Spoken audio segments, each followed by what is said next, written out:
Drone ಪ್ರತಾಪ್ಗೆ 10 ದಿನ ನ್ಯಾಯಾಂಗ ಬಂಧನ ವಿಧಿಸಲಾಗಿದೆ. ಡಿಸೆಂಬರ್ 26ರವರೆಗೆ ನ್ಯಾಯಾಂಗ ಬಂಧನ ವಿಧಿಸಿದ ಕೋರ್ಟ್.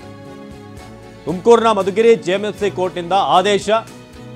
10 ದಿನಗಳ ಕಾಲ ಡಿಸೆಂಬರ್ 26ರವರೆಗೆ ನ್ಯಾಯಾಂಗ ಬಂಧನ ವಿಧಿಸಲಾಗಿದೆ. ಆರೋಪಿ ಡ್ರೋನ್ ಪ್ರತಾಪ್ ಮಧುಗಿರಿ ಜೈಲು ಪಾಲಾಗಿದ್ದಾರೆ. ಸೋಡಿಯಂ ಮೆಟಲ್ ಸ್ಫೋಟ ಪ್ರಕರಣದಲ್ಲಿ ಅರೆಸ್ಟ್ ಆಗಿದ್ದಾರೆ.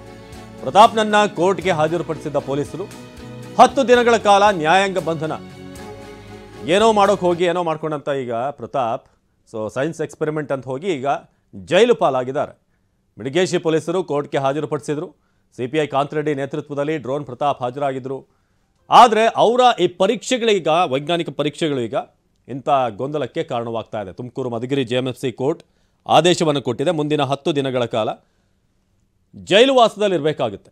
ಮಧುಗಿರಿ ಜೈಲು ಪಾಲಾಗಿದ್ದಾರೆ. ಈ ಪ್ರಯೋಗ ಭಾಳ ಅಪಾಯಕಾರಿಯಾದಂಥ ಪ್ರಯೋಗ, ಜೊತೆಗೆ ಯಾವುದೇ ಪರ್ಮಿಟ್ ಇಲ್ಲದೆ ಏನೆಲ್ಲ ಒಂದಷ್ಟು ಲೀಗಲ್ ಸಮಸ್ಯೆಗಳಿತ್ತು, ಹಾಗಾಗಿ ಜೈಲಿಗೆ ಹೋಗಬೇಕಾಗಿದೆ.